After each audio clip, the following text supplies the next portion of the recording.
मी मीरा छोटी असताना खूप खोडकर, मस्तीखोर, लहान वयात जवळजवळ सर्वच मुलं तशी असतात. मीही तशीच एक. पण माझ्या वागण्याचा सगळ्यांनाच त्रास होत असे. मग सगळ्यांचा ओरडा खावा लागे. मग मात्र मी एकटीच पडे. असं वाटे कोणीतरी असावं आपल्याला समजून घेणारं. ही गोष्ट जरा वेगळी वाटेल सगळ्यांना, कारण मी कधीच कोणाला सांगितली नाही. हो, तेव्हापासून असं कोण मला भेटलं तर घडलं असं. असाच एकदा सगळ्यांचा ओरडा खाऊन खूप दुःखी होऊन मी पलंगावर पडले होते. एकटं वाटत होतं मला. काही चाळा म्हणून माझा एक हात पलंगाखाली लटकत ठेवला होता. तात्काळ मला असं जाणवलं जणू कोणी प्रेमाने माझा हात धरला आहे. पण पलंगाखाली कोणीच नव्हतं. त्या अदृश्य हाताच्या स्पर्शात एक वेगळी जादू होती, एक आपलेपणा होता. माझं सारं दुःख मी विसरून गेले. त्यानंतर विनाकारण पडल्या पडल्या मी हात पलंगाखाली लटकत ठेवला तर पुन्हा तोच आभास झाला, तो आपुलकीचा स्पर्श. त्यावेळेस ना दुःख होतं ना काही त्रास. मी घाबरले आणि झटक्यात हात मागे घेतला. त्यावेळेस तो हातही दूर झाला. आता मला त्या अदृश्य हाताची सवय होऊ लागली होती. मला वाटेल तेव्हा त्याच्या आठवणी सरशी मी त्याला बोलावू शकत होते. जेव्हा मला भावनात्मक आधाराची गरज पडे, मी मनोमन त्या आत्मीय स्पर्शाची कल्पना करू लागले आणि तो हात तात्काळ उपलब्ध होत असे. नाही, कोणीही खाली बसून मला मूर्ख बनवत नव्हते. मी लहानाची मोठी झाले तरी तो हात माझी सोबत करतच होता. त्याने माझी साथ कधीच सोडली नाही. यथावकाश माझे लग्न झाले. ही गोष्ट नवऱ्याला सांगावी असे कितीतरी वेळा वाटले, पण ही लहानपणाची मस्करी म्हणून, ही गोष्ट उडवून लावतील म्हणून मी कधी सांगू शकले नाही. मी पहिल्यांदा आई होणार हे जेव्हा कळले, का कुणास ठाऊक, पण त्या अदृश्य हाताची सोबत सुटली. काय माहीत का, त्या स्पर्शाने माझ्यापासूनची जवळीक तोडली. त्यापासून लांब होणं मला नाही सहन झालं. माझ्या लहानपणीचा मित्र, साथी, सोबती मला सोडून गेला. त्या स्पर्शाची उणीव मला बोचू लागली. मी सतत खूप प्रयत्न केले, त्याला आठवायचे, बोलवायचे, पण त्याचा आता काहीच उपयोग नव्हता. जगात दुसरा कोणताही हात ना सोबत नव्हती माझ्यासाठी. बरोबर 9 महिन्यानंतर मी एका गोंडस मुलीला जन्म दिला. काही दिवसात मी आणि बाळ दोघी पलंगावर झोपले असता अचानक त्या बाळाने त्याच्या इवल्या हाताने माझा हात धरला आणि मला त्या जुन्या आत्मीय स्पर्शाची आठवण येऊन आत्मीय स्पर्शाची लहर माझ्या शरीरात पसरली. हो, तो हाच स्पर्श होता. मी कधीच त्याला विसरू शकत नव्हते. हो, हा तोच हात होता. त्याला विसरण्याची कशी मी चूक करेन. माझा अदृश्य साथी आता परत आला होता, साक्षात माझ्यासाठी. माझ्या डोळ्यातून तर आनंदाश्रू वाहू लागले. दुसरा अनुभव, ती रात्र.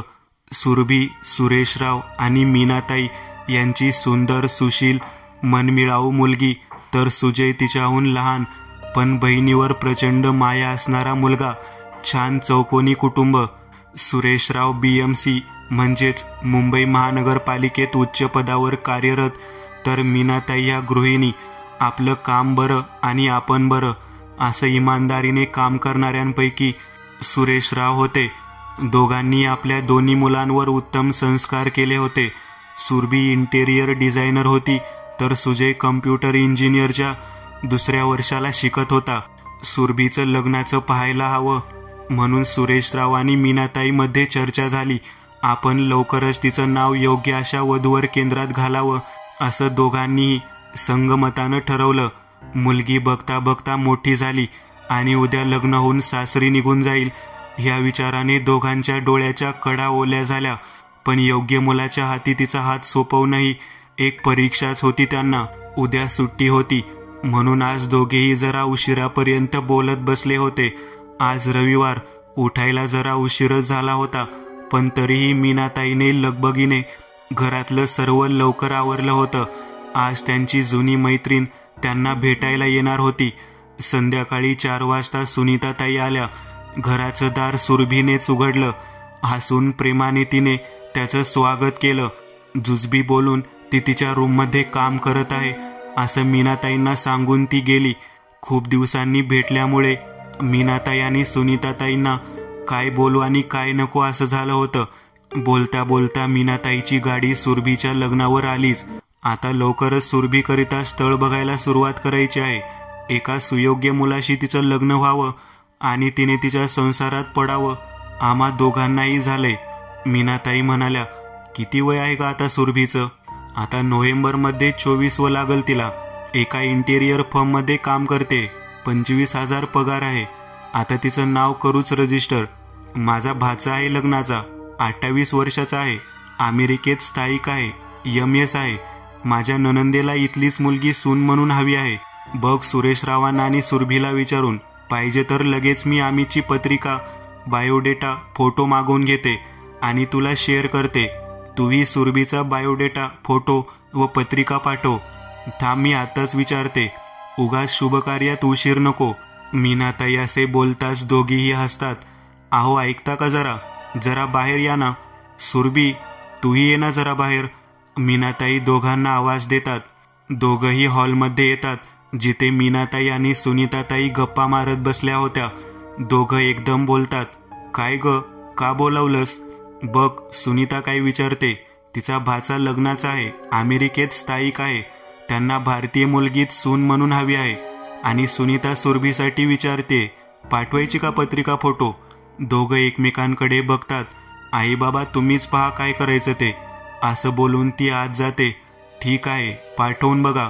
त्यांची पत्रिका मागवा, आपणही पाहूच. सुरेशराव. लगेच हिरवा कंदील मिळाल्यामुळे दोघी मैत्रिणी खुश होतात. सुनीताताई आपल्या ननंदेला व्हॉट्सॲप करतात. मीनाकडून सुरभीचा फोटो, पत्रिका आणि बायोडेटा घेऊन तोही पाठवतात. थोड्याच वेळात त्यांच्याकडूनही आम्हीचा फोटो, पत्रिका आणि बायोडेटा येतो. सुनीताताई ते मीनाताईंना शेअर करतात. चला आता लवकर कामाला लागा आणि लवकरच गोड बातमी द्या. दोघी मैत्रिणी खुश होऊन एकमेकींना टाळ्या देतात. दुसऱ्याच दिवशी मीनाताई त्यांच्या गुरुजींकडे सुरभी आणि आम्हीची पत्रिका घेऊन जातात. पत्रिका उत्तम जुळतात. आता दोघांच्या पसंतीवरच सगळं अवलंबून असतं. स्काईपवरून दोघे एकमेकांशी बोलतात. आम्हीचे आई वडील दोघे आणि सुनीताताई सुरेशरावाकडे आले. सुरभी सगळ्यांनाच पसंत असल्याचे त्यांनी सांगितले व येत्या नोव्हेंबरमध्ये लग्नच ठरवू. म्हणजे तसं आम्ही तिथे येईल. सगळी पसंती. सगळ्यांनी एकमेकांना पेढे भरवले. लग्नाची खरेदी जोरात सुरू झाली. लग्न महिन्यावर येऊन ठेपले. आपली लाडकी लेक लग्न होऊन परदेशी जाणार. मीनाताई आणि सुरेशरावांच्या मनात कालवा कालव झाली. किती लवकर लहानाची मोठी झाली. आम्हीच्या रूपाने एक सुयोग्य वर मिळाला होता. खूप लाख मोलाची माणसे मिळाली होती. सुरभीचं किती कौतुक होत होतं ते पाहून दोघेही हरखून गेले होते. बघता बघता लग्नाचा दिवस उजाडला. अगदी सालंकृत कन्यादान केलं सुरभीचं दोघांनी. सर्व नातेवाईकांचे शुभाशीर्वाद घेऊन सुरभी अमितने नव्या आयुष्यात पदार्पण केलं. कामाच्या स्वरूपामुळे अमितला जास्त दिवस भारतात राहणे शक्य नव्हते. त्यामुळे महिन्याभरातच तो सुरभीला घेऊन अमेरिकेला रवाना झाला.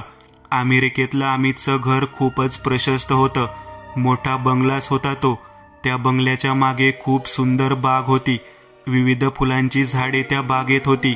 इतकं मोठं घर आजवर चित्रपटामध्ये पाहिलं होतं सुरभीने. व्हिडिओ कॉलवर आईबाबांना आपले हे घर दाखवताना काय दाखवू आणि काय नको असं झालं होतं सुरभीला. मुलीचं वैभव बघताना मीनाताई आणि सुरेशराव हरखून गेले होते. एका मोठ्या घरात आपल्या मुलीचं लग्न झालं. उत्तम नवरा तिला जोडीदार म्हणून लाभला. आपल्यावर देवाची कृपा आहे म्हणून त्यांनी देवाचे शतशः आभार मानले. काही दिवसातच सुरभी तिथे छान रुळली. फावला वेळ कारणी लागावा म्हणून तिने शहरातली सर्वात जुनी लायब्ररी लावली. आपलं शैक्षणिक ज्ञानही ती अद्ययावत करू लागली. आम्हीचे आई वडील अजून महिन्याभराने तेथे येणार होते. सगळं कसं छान चालू होतं.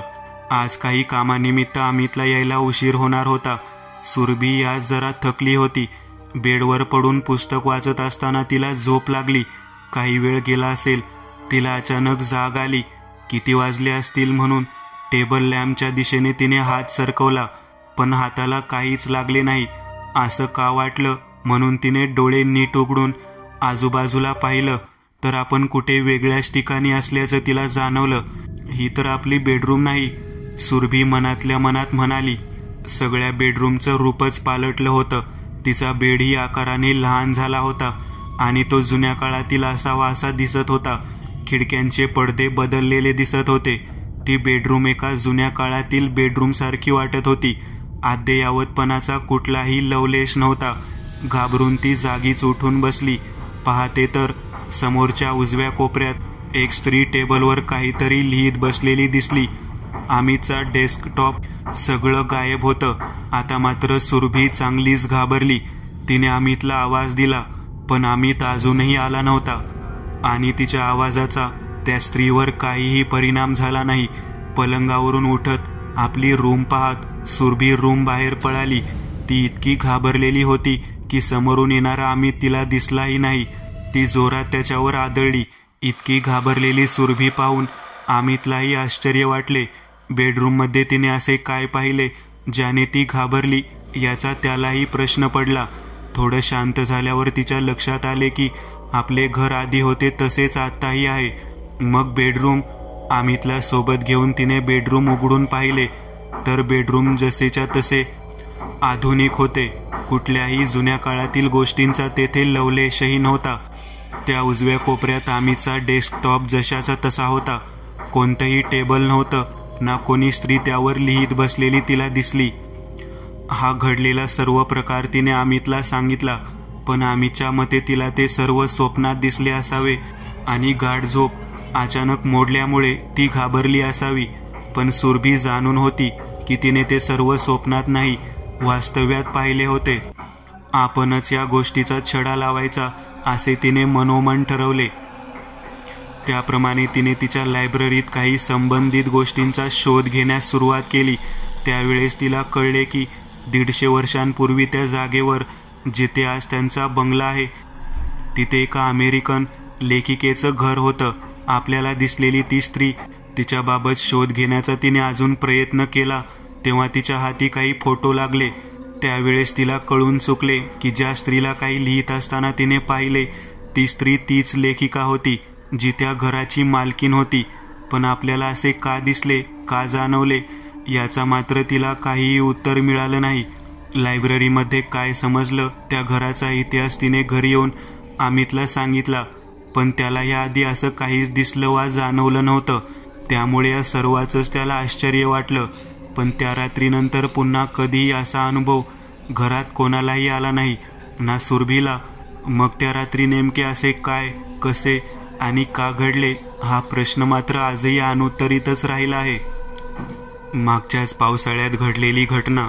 मी आणि माझा भाऊ दुचाकीवरून कासुगावला चाललो होतो. जवळजवळ 20 ते 25 किलोमीटर अंतर असावं पेनपासून. माझा चुलत भाऊ आदित्य गाडी चालवत होता. मी पाठी बसलो होतो. पावसाळ्याचे दिवस होते त्यामुळे मन अलगद त्या विशिष्ट गारव्यात हरवत जात होतं. असो, आमचं कासुगावातील काम रात्री उशिरापर्यंत आटोपले. आम्हाला निघायला साधारण रात्रीचे 11 वाजले होते. माझा मित्र ज्याच्याकडे आमचं काम होतं तो आम्हास मुक्काम करण्यासाठी आग्रह करू लागला, पण अंतर जास्त नसल्यामुळे आम्ही नकार दिला. त्यावर तो म्हणाला की या वाटेवर भूत वगैरे गोष्टींचा वावर असतो. त्यात हा पंधरवाडा अमावस्येचा होता. आमचा काही अशा गोष्टींवर विश्वास नव्हता म्हणून आम्ही त्याला नकार दिला. त्याने आम्हाला खूप समजावले पण त्याचे ऐकू ते आम्ही कसले. रात्रीचे 11 वाजले होते. खेडेगाव असल्यामुळे सगळीकडे इतक्यातच शांतता पसरली होती. रस्त्यांवरील वाहनाची राहारी देखील कमी झाली होती म्हणण्यापेक्षा ती संपली म्हणायला हरकत नव्हती. मध्येच एखादी मोटरसायकल दिसायची किंवा सायकलची घंटी ऐकू यायची. आम्ही हळूहळू रस्ता कापत होतो. पावसामुळे बेडकांच्या ओरडण्याचा आवाज आमच्या गाडीपेक्षा मोठा असल्याचे भासत होते. कुठेतरी झरा वाहत होता. त्याचा मधुर आवाज कानी पडत होता. अचानक काय झाले कोणास ठाऊक, पण मला जोरदार घाम फुटला. मनात एकदम शांतता पसरली. जणू माझ्या बुद्धीने काम करणंच बंद केलं होतं. इतक्यात मला गाडीच्या उजेडात समोर काहीतरी आकृती दिसली. कदाचित माणसाची असल्यासारखी दिसत होती. आमची गाडी जसजशी पुढे जाऊ लागली तसतशी ती आकृती मला गाडीच्या अंधुकशा उजेडात देखील स्पष्ट दिसू लागली होती. एक वयोवृद्ध माणूस मळकट सदरा आणि मळकट धोतर अशा अवतारात आम्हाला गाडी थांबवण्यासाठी हात करत होता. मला तर दरारून घाम फुटला होता. माझी तर बोबडी वळली होती. गाडी थोडी पुढे म्हणजे अगदी त्या माणसाजवळ गेल्यावर माझे त्या माणसाच्या चेहऱ्याकडे लक्ष गेले. ते चित्र अतिशय विक्षिप्त असं होतं. मी ते पाहून अजूनच घाबरलो.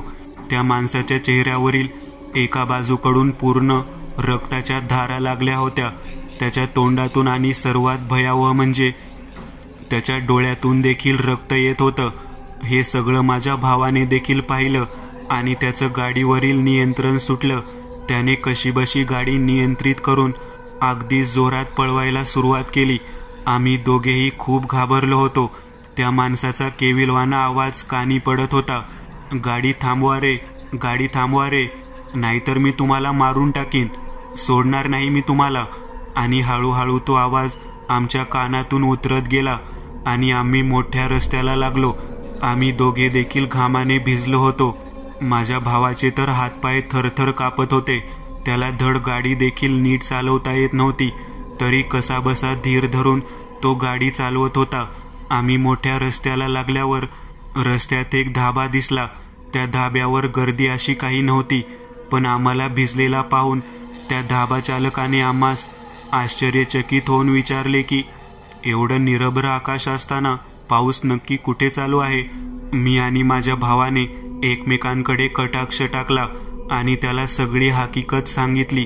त्यावर तो धाबेवाला म्हणाला, 2 वर्षांपूर्वी तिथे एका म्हाताऱ्याला एका दुचाकीवाल्याने धडक दिली होती आणि तो दुचाकीवाला तेथून पळून गेला. पण तो म्हातारा त्या अपघातात मरण पावला. तेव्हापासून तो म्हातारा बऱ्याच दुचाकीवाल्यांना हात करतो आणि जी लोक गाडी थांबवतात ते एकतर वेडे तरी होतात किंवा त्यांना मरण तरी येते. हे ऐकूनच आमचा श्वास क्षणभर फुलला आणि आपण वाचलो यामुळे जीव भांड्यात पडला. शेवटची फेरी. विक्रम रिसेप्शनला जाण्यासाठी तयार होत होता. एकीकडे ओला बुक करत होता. 2 दिवसात सतत पाऊस असल्यामुळे ओला मिळायला देखील वेळ लागत होता. फायनली ओला झाली बुक. OTP नंबर, गाडी नंबर वगैरे डिटेल्स मिळाले. ड्रायव्हर पोचायला 7 मिनिट तरी लागणार होतीच. तेवढ्या वेळात बिल्डिंग खाली उतरू, मग फोन करू कॅबवाल्याला, असं म्हणत तो रोडवर आला. रस्त्यावर पाऊस धो धो कोसळत होता. एका हातात छत्री सावरत त्याने ड्रायव्हरला कॉल करून पाहिलं, पण लागत नव्हता. रोडवर रहदारी तुरळक दिसत होती. इतक्यात एक पांढरी गाडी येताना दिसली. विक्रमने बुक केलेलीच गाडी होती ती. विक्रम चटकन छत्री मिटून गाडीत मागे बसला. एवढ्या वेळात देखील तो एका साईडने भिजलाच. गाडीत बसल्यावर त्याने स्वतः OTP नंबर दिला ड्रायव्हरला, पण ड्रायव्हरने ऐकून न ऐकल्यासारखं केलं. काका, तुमच्याकडे गुगल पे आहे ना? कारण माझ्याकडे 2000ची नोट आहे, सुट्टे पैसे नाही अजिबात. विक्रमने आधीच क्लिअर करायचं म्हणून विचारलं. असू दे बेटा, आज माझा हा शेवटचा दिवस आहे गाडी चालवायचा. आज मी कुणाकडून पैसे नाही घेणार. ओ थँक्स काका. खूप पाऊस आहे ना कालपासून, थोडं सावकाश पोचलं तरी चालणार आहे आम्हाला. गाडी उगाच पळवू नका. काळजी नको करूस बेटा, मी तुला जिथे पोचवायचं तिथे व्यवस्थित पोचवीन. काका, तुम्ही सीट बेल्ट नाही लावलाय. अरे नेमका आजच तुटलाय. विक्रमचं लक्ष जातं. काकांच्या हातावरचं घड्याळ देखील बंद पडलेलं असतं, पण तो काही विचारत नाही त्याबद्दल. काहीतरी बोलायचं म्हणून तो काकांना विचारतो, तुमच्या घरी कोण कोण असतं काका? काकांचा आवाज थोडा कातर झाल्यासारखा होतो. माझ्या घरी माझी बायको आणि 2 मुलं आहेत, पण आता ती मला कधीच नाही भेटणार. काकांचा आवाज थोडा कातर झाल्यासारखा होतो. माझ्या घरी माझी बायको आणि 2 मुलं आहेत, पण आता ती मला कधीच नाही भेटणार. नक्कीच काहीतरी वाईट घडलं असणार त्यांच्या घरी. विक्रम अंदाज बांधतो म्हणून पुढे काही विचारायचं टाळतो. मध्ये मध्ये विक्रम एकसारखं फोन चेक करत असतो, पण गाडीत बसल्यापासून त्याला अजिबात नेटवर्क मिळत नाही. थोड्याच वेळात त्याचा स्टॉप येतो. काका गाडी साईडला लावतात. पावसाचा जोर कायम असतो. अगदी 10 फुटावरील गोष्ट दिसत नसते. विक्रम परत एकदा काकांना पेमेंटबद्दल विचारतो, पण काका पैसे न घेण्याबद्दल ठाम असतात. एवढ्या लांबवर त्यांनी आपल्याला पावसात आणून सोडलं, शिवाय पैसे देखील नको म्हणतात. म्हणून तो बळेबळेच त्यांना आपलं घड्याळ काढून देतो. काकांचा नकार चालूच असतो, पण शेवटी विक्रमच्या आग्रहाखातर ते घड्याळ ठेवून घेतात आणि गाडी घेऊन निघून जातात. इतक्यात विक्रमचा मोबाईल वाजतो. अरेच्या, गाडीतून उतरलो आणि लगेच नेटवर्क आलं. आश्चर्य करत तो फोन उचलतो. ओला कंपनीकडून सॉरी बोलायला कॉल येतो. पलीकडून ऑपरेटर बोलत असते, सॉरी सर, पण तुम्ही बुक केलेल्या गाडीचा अपघात झाला हायवेवर. गाडीचा पार चुराडा झाला. ड्रायव्हर देखील ऑन द स्पॉट खल्लास झाला.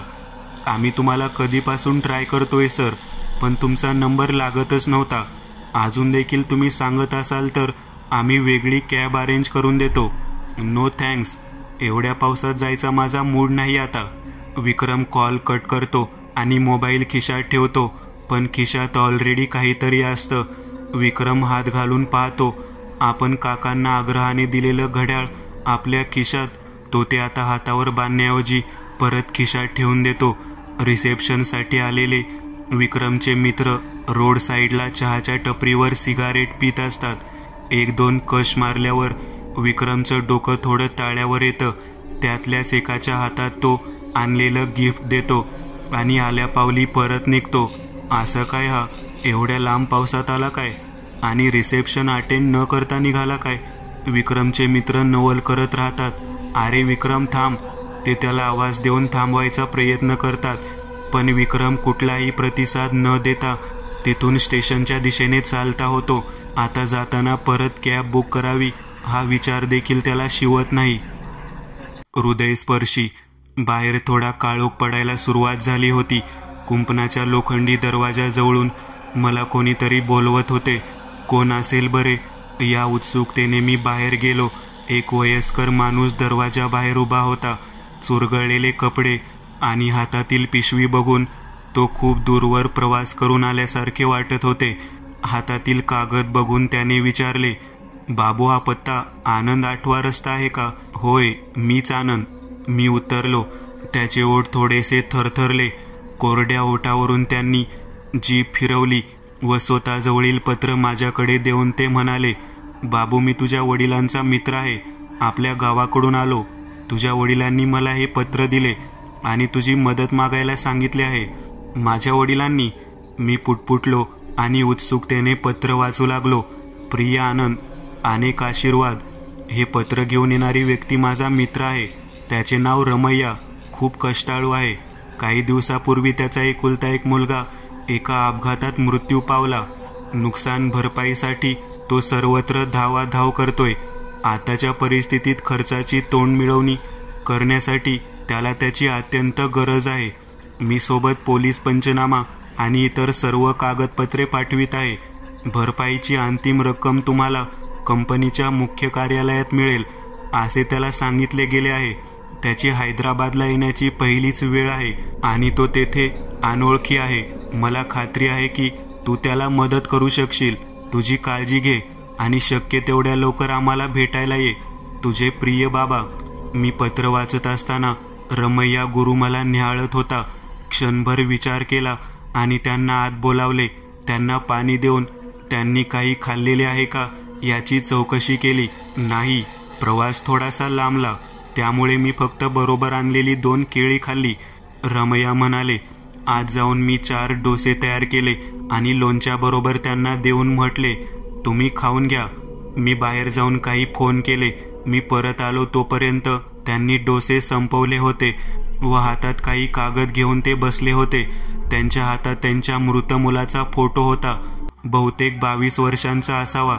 माझे डोळे पाणावले. हा माझा एकुलता एक मुलगा. याच्या आधी जन्मलेले सर्वजण काही ना काही कारणाने देवाघरी गेले. त्याचे नाव महेश. तो चांगला शिकला आणि त्याला चांगली नोकरी मिळाली. मी सर्व अडचणींवर मात करीन आणि तुमची चांगली काळजी घेईन असे तो म्हणाला होता.